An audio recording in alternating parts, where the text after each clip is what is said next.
In this last series of controlling anger, I want to show you how I've helped other families to control anger within children, how to do things differently, let's say. I have interviewed quite a few parents during my counseling sessions, and I've seen that there are certain children who they get angry sometimes once a day, sometimes every couple of hours during the day, sometimes during the week, a few times. But it's happening often. The same thing is happening again and again and again for all different reasons. So I've helped many families by showing them that a lot of different ways to reduce the anger. They can do things differently, but they often don't know how to do this. So therefore, the parents have to show little Froggy how it's possible to do things differently. If he's going to get angry a few times a day, then he needs help in doing it in a different way. So let's tell him let's talk to him about it. Froggy, you can, instead of getting angry, you got angry a few hours ago. We never talk to kids when they're actually in the tantrum or mode of anger. Absolutely not. Only when they're calm, we can have a conversation with them about what happened previously. And what happened, doing this will prevent what will happen in the next session, in the next time that he's going to get angry. So what can he do? He cannot control what little sister is doing to him. I mean, she might be really annoying him by spoiling his toys, by sticking out her tongue, by chewing. Lots and lots of different things can be going on with little sister. He has no control over little sister. He only has control over himself. And this must be clear. He can't talk to little sister if she's old enough.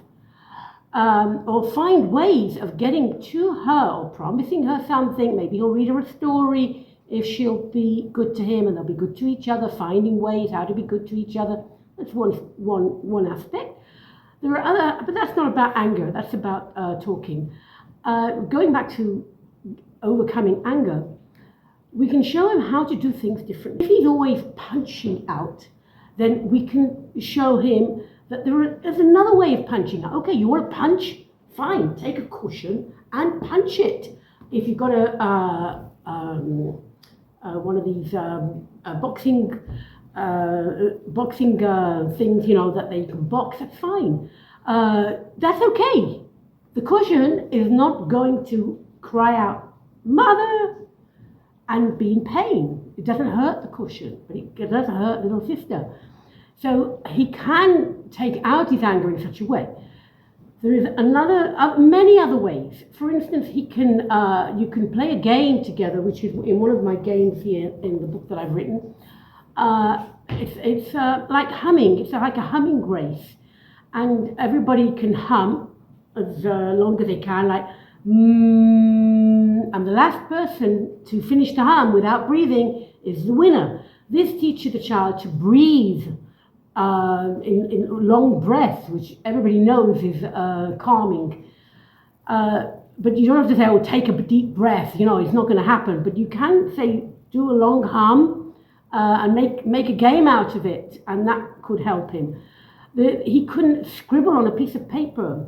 He can tear up an old magazine or something like that, and lots of tears. The tearing motion helps take out anger as well. So if he's got a few magazines or newspapers and he can make little